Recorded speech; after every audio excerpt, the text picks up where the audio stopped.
Assalamualaikum warahmatullahi wabarakatuh. Alhamdulillah rabbil alamin. Wabihi nasta'in ala umuri dunya waddin. Wassalatu wassalamu ala ashrafil anbiya'i wal mursalin. Sayyidina Muhammad wa ala alihi wa sahbihi wa man tabi'ahum bi ihsanin ila yaumiddin.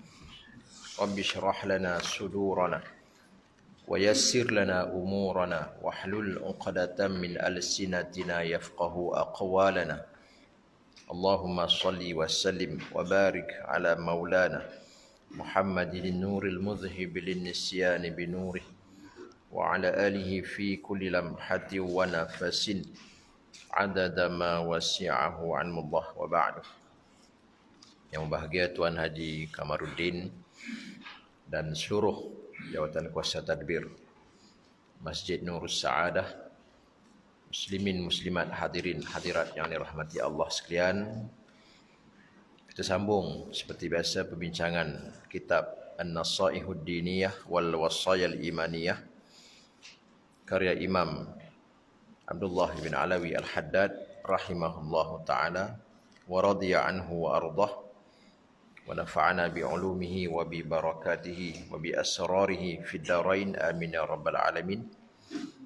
Kitab yang diterjemahkan ke dalam bahasa Melayu dengan tajuk Nasihat Agama dan Wasiat Iman masih lagi membicarakan mengenai perihal solat di bawah tajuk melazimkan diri berjamaah. Kita sambung perbincangan kita pada muka surat 124.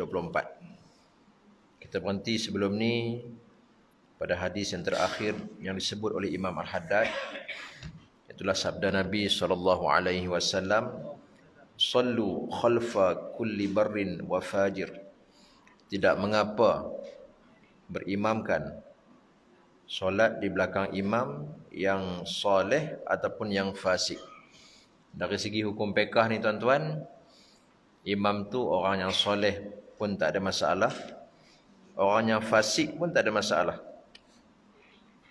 Orang yang warak jadi imam pun tak ada masalah. Seorang alim ulama yang beramal dengan ilmunya pun okey. Seorang yang isap okok dan isap shisha dan sebagainya pun okey juga. Dari sudut fiqh maksudnya sah. Dan cuma dah disebut di belakang itu. Kalau kita boleh solat di belakang imam yang soleh, yang warak, yang terkenal dengan lurus perjalanannya, lagi besarlah pahala kita. Mana dari sudut afdal begitu. Dan walau bagaimanapun, bab solat ni benda yang paling penting sekali ialah faqih. Orang tu mesti mahir tentang hukum fiqh yang berkaitan dengan solat lah. Walaupun yang lain tu dia tak apa nak reti. Dan bab muamalat, bab munakahat, nikah kahwin dan sebagainya dia tak reti. Sebablah ni bukan nak berniaga, betul tak? Bukannya nak menikah kahwin, bukan nak buat haji dan sebagainya. Bab solat, tentang solat je. Dia mahir betul tentang solat. Mana dia yang paling afdal untuk jadi imam. Dan yang kedua, ciri yang kedua, dia mesti aqra, yang paling qari sekali. Dan yang paling betul bacaannya. Dari segi tajwidnya, dari segi makhraj hurufnya. Dan yang utama ialah surah Al-Fatihah. Sebab surah Al-Fatihah tu dia fardu. Yang lain tu tak baca pun solat masih sah lagi, tak ada masalah. Dan yang ketiga, ciri yang ketiga barulah yang paling warak. Dan yang paling warak. Kalau kata orang tu nampak macam warak tapi dia kurang faqih ataupun bacaannya tak berapa tepat, tetap didahulukan orang yang faqih dan orang yang baca tepat tadi. Tapi kalau boleh berhimpun, dia seorang yang faqih, dia seorang yang elok bacaannya dan betul bacaannya. Betul ni dia bukan sedap tuan-tuan tahu. Sedap tu bonus. Baca sedap itu bonus. Kan? Baca tak apa sedap pun tapi betul tajwidnya, betul makharijul huruf, tempat-tempat keluar huruf, hak tu yang paling penting. Kan? Kalau dia boleh baca sedap, itu bonus. Kan? Kalau baca sedap tapi tajwid tak betul, tak ada juga. Dia baca sedap, dia berasa sedap, tapi makhraj huruf tak betul, tak ada juga. Nampak tuan-tuan? Itu susunan dia. Yang paling faham tentang fiqh yang berkaitan dengan solat terutamanya. Kemudian yang paling betul bacaan Al-Qurannya, yang paling penting Al-Fatihah. Lepas tu barulah yang warak. Kemudian adalah ciri-ciri yang kecil-kecil yang lain yang disebut perinciannya pada babnya di sana. Baik. Cuma dari segi nak sah solat tak kisah. Walaupun orang tu orang fasik jadi solat, jadi imam, sah solat kita. Dia solat-solat terkeluar risik nombor ekor. Sah. Nak cerita apa tuan? Dari segi solat sah. Dari segi solat tu sah. Kan? Jangan orang tu orang yang mensyirikkan Allah je. Itu tak boleh.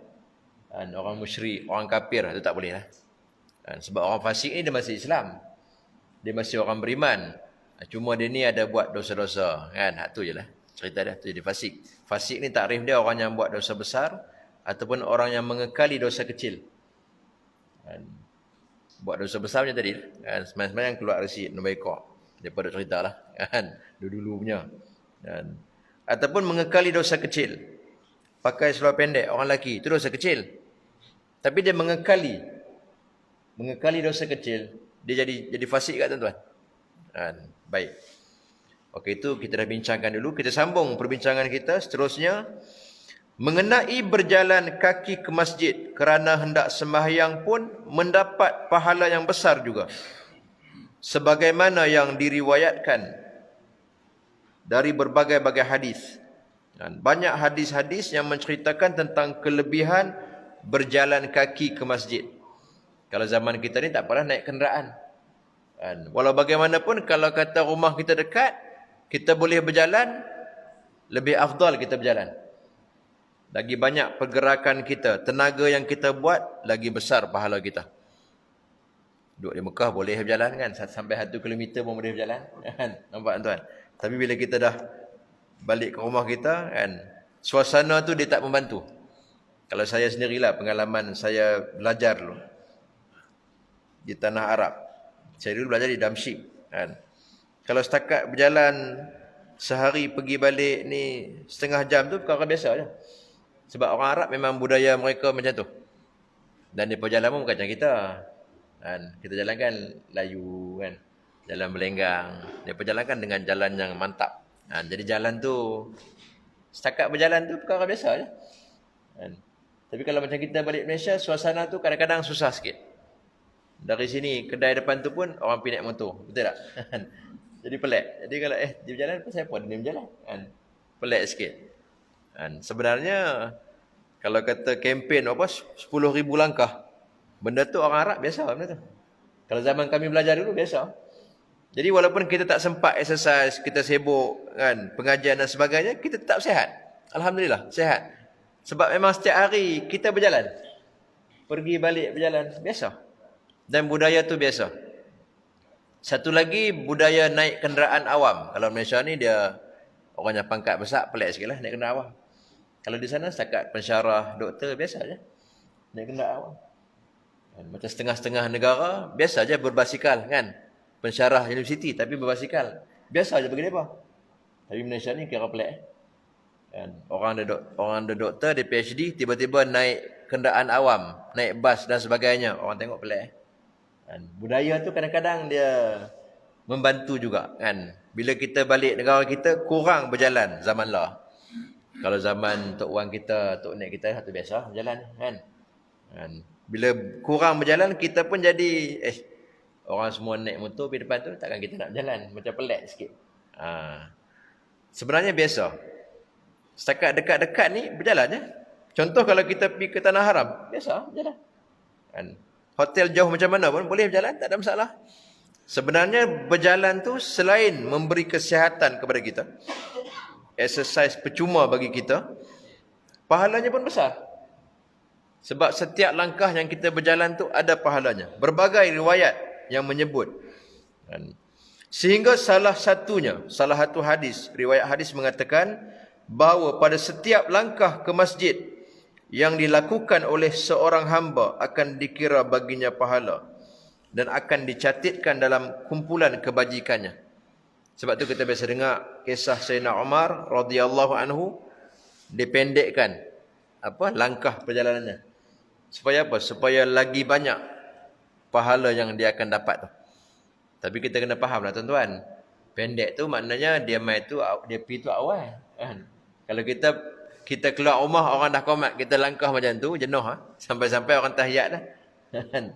Masuk pendek tu, dia keluar tu awal. Kan? Jadi perjalanannya tu jauh, pahalanya besar. Kan? Baik. Jadi sebenarnya begitu tuan-tuan. Kalau kita boleh, kalau mampu. Kalau tak mampu, tak apalah. Dan semua yang kita buat tu pun, kenderaan bergolek tu pun ada pahalanya.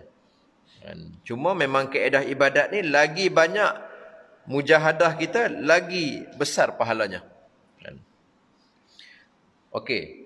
Kemudian, menunggu satu sembahyang, sesudah sembahyang yang lain juga dihitung dari kebajikan. Contoh macam mana tu? Umpamanya anda baru saja selesai sembahyang maghrib. Hak biasa kita buat maghrib dengan isyak lah. Subuh nak tunggu zuhur, jenuh kan? Maghrib. Lalu anda duduk terus menunggu sembahyang isyak di masjid itu. Sehingga anda dapat berjemaah pula bersama-sama imam. Maknanya kita habis maghrib, kita tunggu. Selama kita tunggu nak solat isyak tu, selama tu kita diberi pahala seperti kita bersembahyang. Cuba tuan-tuan bayangkan betapa banyak pahala antara maghrib dan isyak. Pahala menunggu solat, satu dah. Pahala kita i'tikaf pula di masjid. Kan? Kalau ada majlis ilmu, duduk dalam majlis ilmu pula. Banyak pahala itu. Kan? Pahala mengekalkan wuduk lagi. Banyak pahala. Sebab orang yang menunggu waktu sembahyang itu, dikira di sisi Allah Ta'ala, sama seperti orang yang mendirikan sembahyang. Tunggu sembahyang, pahala dia pun macam tengah sembahyang.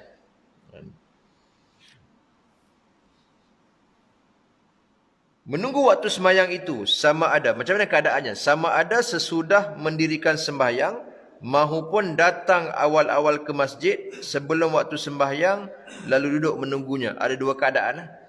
Satu, habis waktu solat dia tunggu macam tadi lah. Yang mudah kita buat maghrib ke isyak lah. Maghrib menunggu sampai isyak. Kalau yang lain tu mungkin susah sikit lah, kecuali kalau dalam situasi tertentu. Mungkin penghujung Ramadan ke. Kalau kita pergi tanah haram, biasa je. Kan? Zuhur tunggu asar, asar tunggu maghrib, biasa je. Nampak? Kalau orang pergi dulu tu kadang-kadang sehari suntuk tak balik pun ada. Kan? Jadi suasana ibadat tu memang begitu. Cuma kita dalam suasana biasa ni, yang paling praktikal maghrib dengan isyak lah biasanya. Kita boleh tunggu. Kan? Ataupun situasi yang kedua, datang awal-awal ke masjid sebelum waktu sembahyang, lalu duduk menunggunya. Memang ada orang jenis begitu. Di masjid ni pun saya rasa ada juga. Saya duduk lalu, kalau main sini kan saya keluar awal. Lalu masjid Kuala Ketil, lalu masjid Sungai Karangan, masjid-masjid yang saya ada mengajak. Kan saya keluar tu awal. Tengok-tengok ada dah. Ada dah orang yang sampai. Mana kata dia main setengah jam awal tu dia tahajud dan sebagainya. Kan? Menunggu tu pun dapat dah pahala seperti sembahyang. Orang yang tetap di tempat sembahyangnya, hak tadi sebelum waktu sembahyang, hak ni dah habis sembahyang pula. Orang yang tetap di tempat sembahyangnya sesudah habis sembahyang akan dipohon keampunan dan didoakan oleh para malaikat sehingga ia batal wuduknya ataupun ia bercakap. Semua petunjuk ini telah disunting dari berbagai-bagai hadis Nabi SAW. Maknanya lepas sembahyang, sebab tu kita tuan-tuan lepas sembahyang jangan terus bangkit. Lepas sembahyang kita duduk dulu. Elok dah. Ulama kita susun tu betul lah. Dengan zikirnya, dengan doanya. Habis sembahyang, duduk tempat sembahyang. Selama tak batal wuduk kita, selama kita belum bercakap, selama itulah malaikat mendoakan keampunan dan rahmat untuk kita. Betapa besarnya tuan-tuan kelebihan semayang ni. Start dari berjalan nak keluar semayang tu, sampai dah habis semayang tu pun ada lagi pahalanya. Rasulullah SAW pernah bersabda, "Ala adullukum ala ma yamhu Allahu bihil khataya wa yarfa'u bihid darajat." Mahukah kamu aku tunjukkan perbuatan yang mana jika kamu lakukan, nescaya Allah akan menghapuskan segala kesalahan kamu dan Allah akan mengangkat kamu ke darjat yang tinggi. Apa dia perbuatan yang kalau kita buat, kesalahan kita dihapuskan, darjat kita diangkat. Hadis ni dia riwayat Imam Muslim ni kan. Cuma kalau kita lihat riwayat Imam Muslim tu dia ada tambahan, lepas Nabi beritahu tu sahabat bertanya, sahabat berkata, qalu bala ya Rasulullah. Mereka berkata, bahkan wahai Rasulullah. Kan, kami nak tahu. Lalu Nabi SAW jawab, isbaghul wudu' alal makarih. Yang pertama, menyempurnakan wudu', melengkapkan wudu' meskipun dalam keadaan yang terpaksa. Mana dalam keadaan yang sukar, terlalu sejuk, terlalu panas. Maghrib pagi-pagi, musim hujan, sejuk yang amat kan. Menggigil. Dia berwuduk juga, dia lengkapkan, sempurnakan wuduk. Dia sempurnakan wuduk seperti biasa. Itu pahala yang besar tu. Mengangkat darjat dia dan menghapuskan kesalahan dia. Sama juga ada terlampau panas. Kadang-kadang di tempat yang terlampau panas ni, tengah hari ayat dia pun panas. Ayat dia pun panas. Dia sempurnakan, tapi tengok keadaan tuan, jangan sampai mudarat diri. Kalau mudarat diri itu tak disuruh bersyarak pula. Jadi makruh pula. Sebab tu kalau kata air yang panas terjemur dalam bejana besi, hukumnya makruh. Kan? Sama juga kalau terlampau sejuk jadi mudarat diri, bahkan kadang-kadang boleh jadi haram pula. Tengok situasi dia lah. Tengok situasi. Ini cerita mana kata sejuk ataupun panas yang masih boleh ditanggung lagi. Sejuk macam kita ni lah. Kan? Tapi kalau kata negara yang memang musim sejuk, kan? Sampai tahap boleh memudaratkan diri, tu tak disuruh pula dalam agama ni. Kan? Sempurnakan wudu walaupun dalam keadaan yang dia tak suka. Kan? Yang kedua, wa kasratul khuta ilal masajid, dan banyakkan melangkah menuju ke masjid.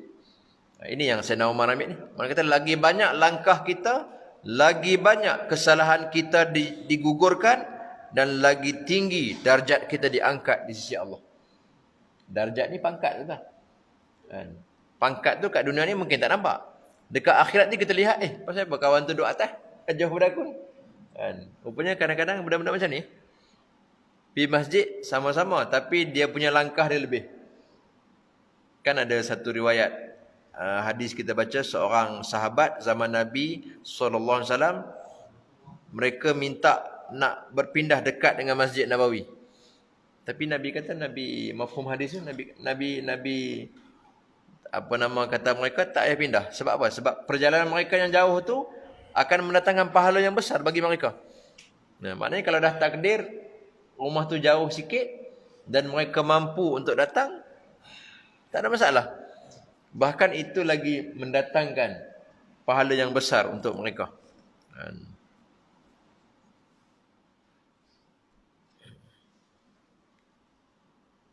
Kemudian yang ketiga, wantizarus salah ba'da salah.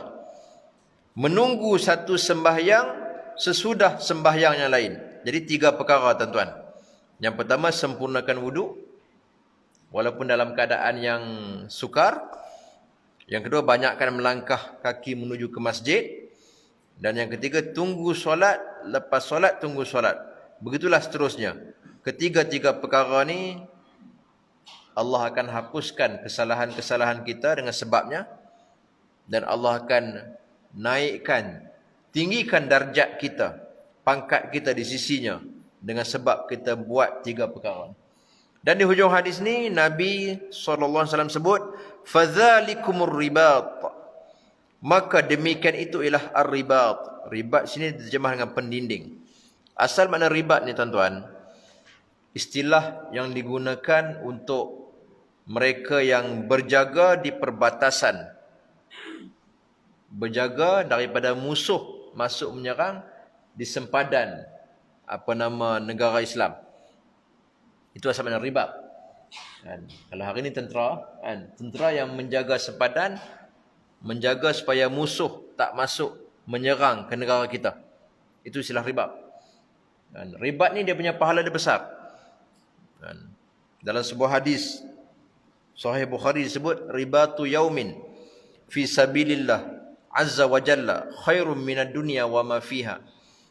Orang yang ribat, dia berjaga sehari, jaga sempadan daripada musuh masuk untuk menyerang negara Islam, lebih baik daripada dunia dan seluruh isinya. Jadi ribat ni antara pahala yang besar. Jadi apa kaitan perbuatan tadi dengan ribat? Maksudnya, kelebihan perbuatan yang kita buat tadi, kita boleh sempurnakan wudu walaupun dalam keadaan yang sukar, banyak melangkah kaki ke masjid untuk solat dan sebagainya, tunggu solat sesudah habis solat, semua amalan tadi diumpamakan pahalanya seperti kita berjaga di perbatasan, jaga negara umat Islam daripada diserang musuh. Nak cerita pahala besar seperti itu kan? Begitu umpama tuan-tuan. Walaupun kita tak berjaga malam, tak jaga di sempadan, jaga sempadan daripada musuh masuk, kita buat benda-benda macam ni, kita dapat pahala serupa macam mereka yang jaga perbatasan tu. Dan satu lagi, kalau kita lihat rahsia dia, itu dari sudut kelebihannya, menunjukkan bahawa kaitan mereka yang nak jaga sempadan negara Islam ni, yang betul-betul berkualiti, dia kena jaga benda ni dulu. Nampak tuan? Maknanya tentera yang betul-betul berkualiti boleh jaga sempadan ni, tentera yang jaga solat dia. Kan? Yang jaga hubungan dengan masjid, simbol kepada hubungan dia dengan Allah. Kan? Dia boleh sempurnakan wudu dalam keadaan sukar. Maknanya dia sanggup berkorban untuk buat arahan Allah. Itu dia punya rahsia dia lah. Kan? Hubungan dia. Kan? Pahala macam tu. Dan nak cari tentera yang berkualiti pun sebenarnya dia kena ada ciri-ciri macam ni. Kalau setakat fizikalnya kuat, dia menembak pandai, dia pandai bertempur, tapi solat dia tak ambil penting, dia tak jaga, sebenarnya tentera macam ni dia tak berkualiti. Walaupun pada pandangan zahir ni nampak berkualiti, bagus ni kan, badannya sasa, bertempur pun pandai kan, mahir strategi perang, tapi tak jaga hubungan dengan Allah, solat tak jaga, di sisi Islam hak tu tak kira lagi tu. Kalau kita lihat tentera-tentera Islam yang hebat, kalau kata para sahabat, saya kira lah itu kita tahu. Memang Nabi SAW sendiri didik mereka. Ini kita cerita sesudah zaman Nabi. Salahuddin Al-Ayyubi, Muhammad Al-Fatih yang berjaya buka Konstantinia, Istanbul, Sultan Nuruddin Az-Zinki sendiri. Semuanya mereka yang jaga solat. Nampak tuan?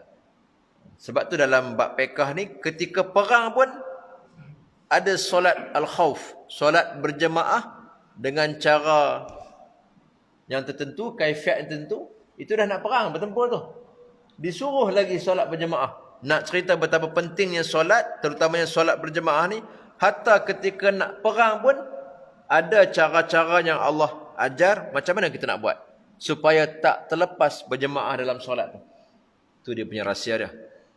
Dan makanya kalau kita anggap nak perang ni ataupun tentera yang kuat ni sekadar kelengkapan yang zahir tanpa ada perbekalan yang ni, silap banyak.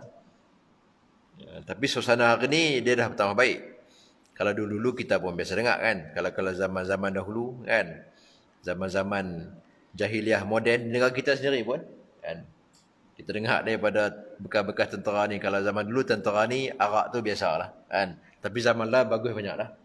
Dah ada kagat, kod agama dan sebagainya. Maknanya bila ada dilengkapkan ciri-ciri rohani digabungkan dengan yang persediaan zahir, baru dia lengkap, baru jadi. Kalau persediaan zahir saja tapi hubungan dengan Tuhan tak jaga, arak bersepah. Ni cerita tentera lama-lama ni. Arak tu biasa kan, zaman dia dulu. Bukan kata tu zaman kita tengok kita primary arak tu zaman tu biasalah. Zaman jahiliah tu, bila dah makin lama orang makin sedar dengan agama ni, dalam tentera sendiri pun dah ada kagat, dah ada core agama. Jadi kita harap mudah-mudahan persediaan yang zahir tu digabung dengan persediaan yang batin. Bila terjadi apa-apa, pertolongan Allah tu mudah, dekat dengan kita. Baik, itu dia punya rahsia.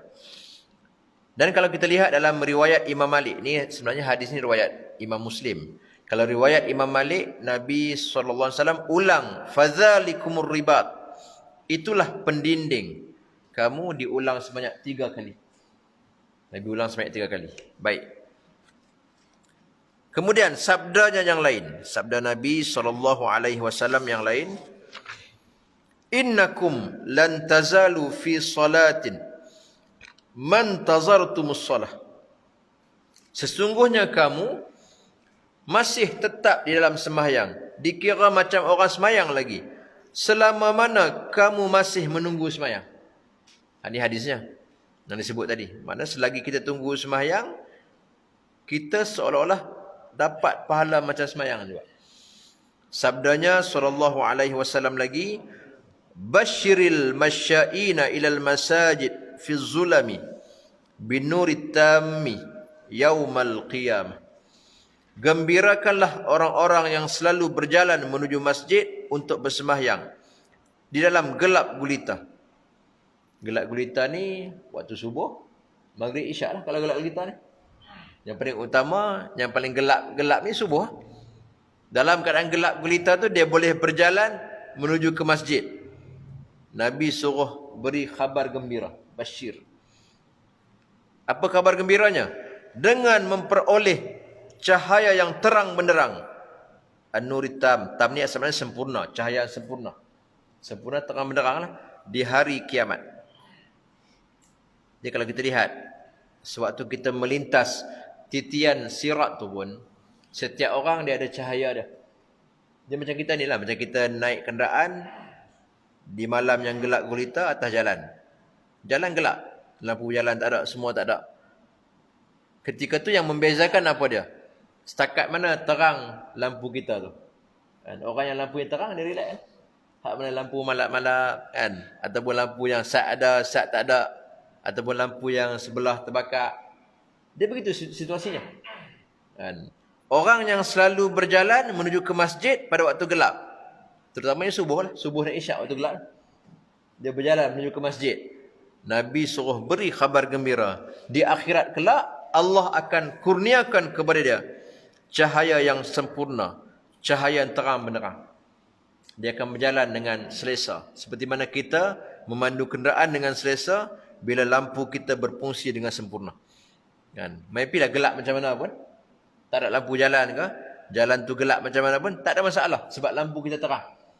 Kan? Tapi kalau orang yang lampunya dah terbakar atau sebagainya, memang dia akan meraba-raba. Begitulah keadaannya di hari kiamat kelak. Ada satu riwayat yang menunjukkan bahawa setiap orang yang melangkah ke masjid akan dicatatkan baginya kebajikan dan Allah akan menentukan pahalanya sebagai berikut. 1 langkah untuk hapus kesalahan. 1 langkah dicatat baginya kebajikan. 1 langkah lagi akan mengangkatnya ke 1 darjat.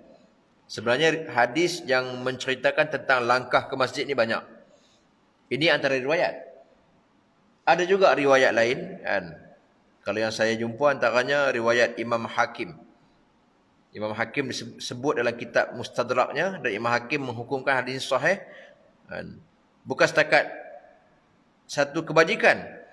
Kalau ikut riwayat Imam Hakim ni, mafhumnya bila seseorang tu bersuci, kemudian dia datang masjid untuk menunaikan solat, saya ditulis baginya dengan setiap langkah yang dia melangkah tu 10 kebajikan.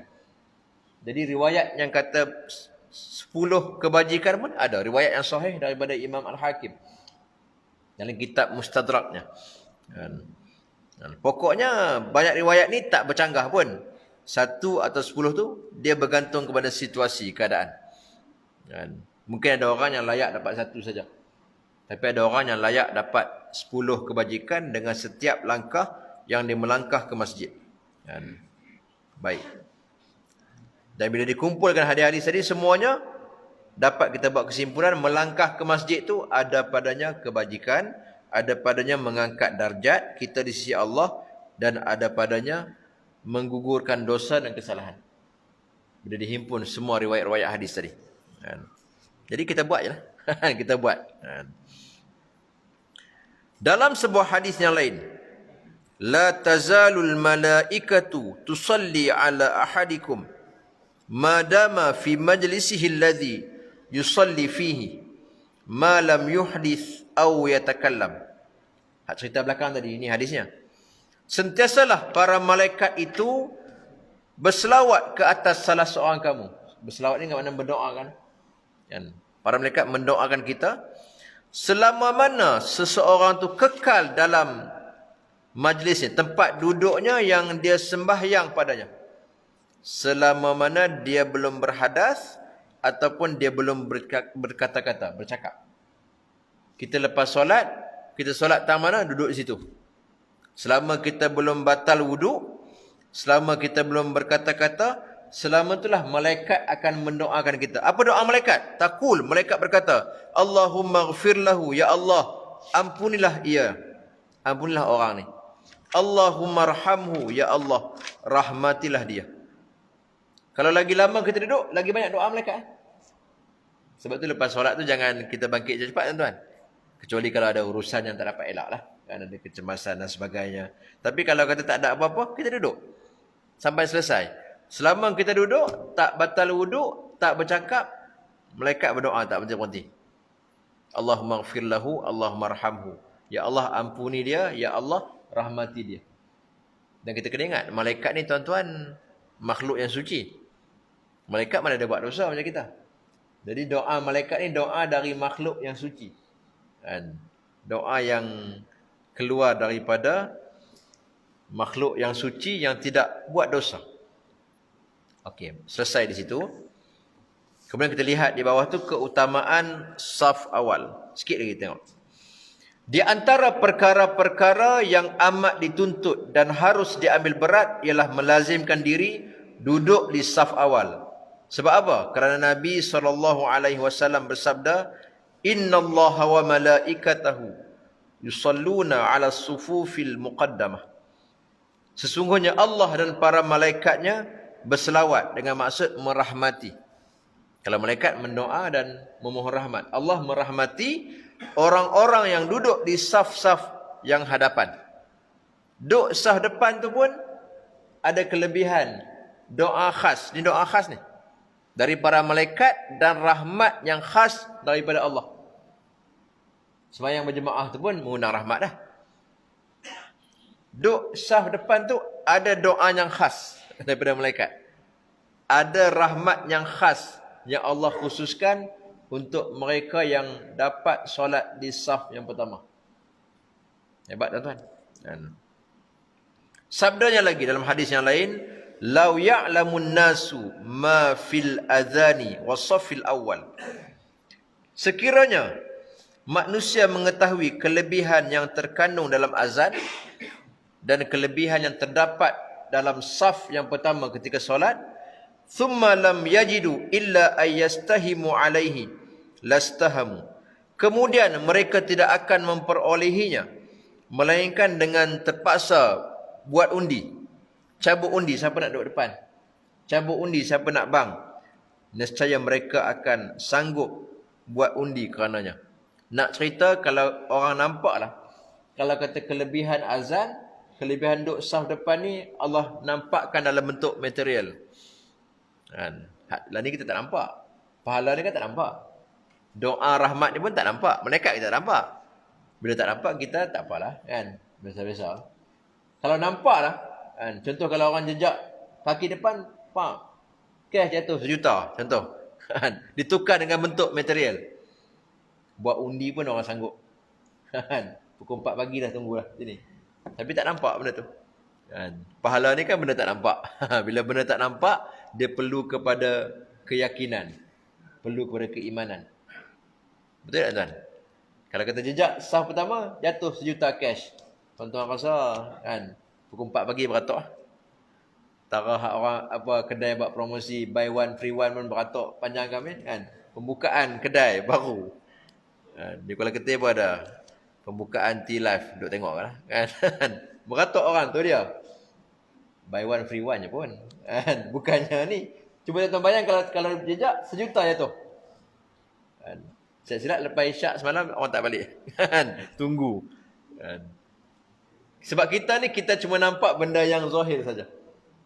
Masalah pahala, masalah benda macam ni tak nampak. Dia perlu kepada pandangan keimanan.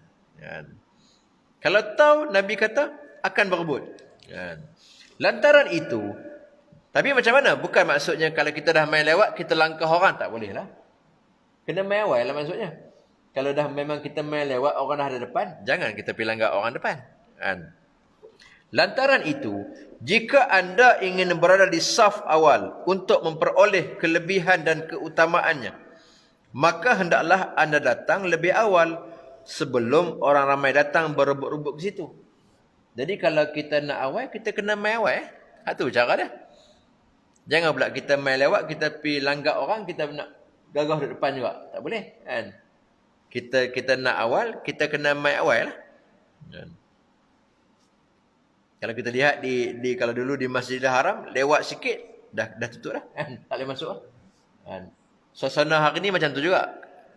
Suasana hari ni sebab dia 1 meter. Kalau Masjid Kuala Ketir pun main lewat sikit, tak boleh masuk lah. Kena sembahyang kat luar. Sebelum ni tak ada masalah, boleh masuk. Lah ni kita tengok suasana tu, sebab penjarakan fizikal tu menyebabkan kena main awal. Kalau main lewat sikit, memang tak dapat masuk ke dalam.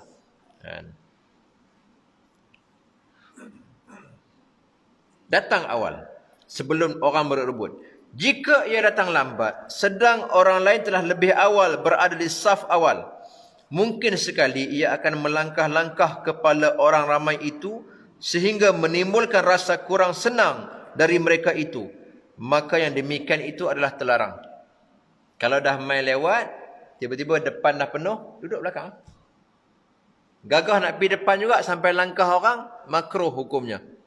Kalau sampai menyakiti, kadang-kadang jadi haram. Boleh jadi. Kadang-kadang boleh jadi haram sebab menyakiti orang. Jika ia bimbang orang ramai akan marah jika ia melangkah-langkah serupa itu menuju ke saf awal, maka sembahyangnya di saf belakang adalah lebih utama. Ketika tu sembahyang belakang lagi utama untuk dia. Bukan utama pahala besar. Maksudnya dari sudut, daripada pergi depan menyakitkan orang, baik duduk di belakang.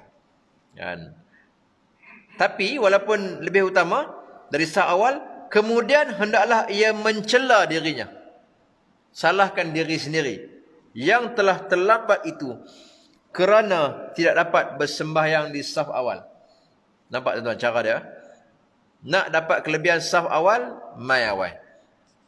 Mai tengok-tengok, depan dah penuh. Ketika tu yang lebih utama, sembahyang kat belakang.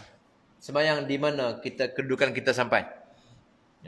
Tapi dalam keadaan begitu, kita kena cela diri kita. Kita kena rasa menyesal. Sebab kita telah luput kelebihan saf yang pertama. Di dalam sebuah hadis tersebut, la yazalu aqwamun yata'akhkharuna hatta yuakhirahumullah. Sentiasalah beberapa kaum itu terlewat. Maksudnya lewat semua, sembahyang pun lewat, semua lewat. Sehinggalah Allah sentiasa melewatkan mereka. Tak tahu apa maksudnya? Maknanya kalau kita ni sentiasa berlambat-lambatan, arahan Allah kita selalu buat lambat. Apa yang Allah arahkan kita buat lambat-lambat. Kalau main sembahyang jemaah lewat tu hingga lagi. Sampai tahap sembahyang pun dia buat lewat-lewat juga. Dah masuk waktu, tak ada keuzuran apa, tak ada urusan apa benda yang penting sangat pun. Saja lewat-lewat, balik dulu. Kalau sembahyang Zuhur tu pukul 3, pukul 4 pun nak sembahyang. Sembahyang Maghrib tu dia jamak sekali dengan Isyak. Jamak dengan maksud habis Maghrib, elok habis Maghrib, orang azan Isyak. Kadang-kadang tak dan habis sembahyang Maghrib, tak dan salam lagi, orang dah azan Isyak. Sengaja, tanpa ada kecemasan atau urusan-urusan yang mendesak. Kalau sekali-sekala kadang-kadang ada benda yang itu lain cerita, kan? Ini tiap-tiap hari macam tu. Mana tak macam tu? Asal masuk Maghrib, dia makan dulu. Bukan kat puasa ni. Ada orang perangai tu. Asal masuk waktu Maghrib, dia ketang-ketang, dia makan. Ikut perangai Cina, dia kata. Cina dulu kan. Sekali dah habis semua-semua, kan? Ada juga perangai bila masuk waktu Maghrib, time tu dia kalut tengok TV, kan? Nak tengok apa nama drama dan sebagainya. Sekali sembahyang ujung-ujung tu, elok habis, sembahyang Isyak. Nabi kata, sentiasalah beberapa kaum itu melambat-lambatkan. Dengan maksud, arahan Allah dilambat-lambatkan suruhan Allah dilambat-lambatkan, sehingga Allah sentiasa melambatkan mereka. Dengan maksud Allah pun lambat bantu mereka. Allah lambat limpahkan rahmat untuk mereka. Lepas tu mulalah kalut. Pasal apa doa kami ni Allah tak makbul? Nampak? Pasal apa kami berdoa tak berhenti-berhenti ni, tak dapat apa pun? Dah hang sendiri pun lambat sahut suruhan Allah. Tiba-tiba nak Allah perkenankan permintaan kamu cepat-cepat. Kan? Kita lambat menuju Allah, Allah pun lambat limpahkan rahmatnya untuk kita. Kat dunia mungkin tak perasan. Kita rasa okey. Mungkin kadang-kadang ada orang rasa okey. Di akhirat nanti takut-takut, pasal apa kawan tu dah masuk, aku tak masuk syurga lagi. Takut macam tu. Takut dia jawab begitu. Sebab dia selalu bersegera. Orang azan dia ada dalam masjid lah. Kan? Masuk waktu dia sembahyang tu. Hang orang masuk waktu, hang lepak-lepak dulu. Habis pusing sana pusing sini dulu. Ujung-ujung waktu baru sembahyang. Dia masuk awal, tiba-tiba kita tak masuk lagi. Na'udzubillah. Kan? Jangan sampai kita duk buat main dengan arahan Allah, sengaja melewat-lewatkan, akhirnya Allah pun melewatkan kita. Berhujung nanti masuk syurga pun lewat. Orang lain dah masuk, kita tak masuk lagi. Na'udzubillah min zalik. Baik. Jadi kita berhenti dulu setakat tu. InsyaAllah kita akan bertemu lagi lepas ni dalam bulan Ramadan. Kuliah subuh macam biasa, bulan Ramadan. InsyaAllah. Dan semoga Allah memberkati kita pada waktu yang masih berbaki daripada bulan Sya'ban. Allahumma barik lana fima baqiya min Sya'ban wa ballighna Ramadan. Wa sallallahu ala sayyidina Muhammad wa ala alihi wa sahbihi wa sallam. Walhamdulillahi rabbil alamin. Wassalamu alaikum warahmatullahi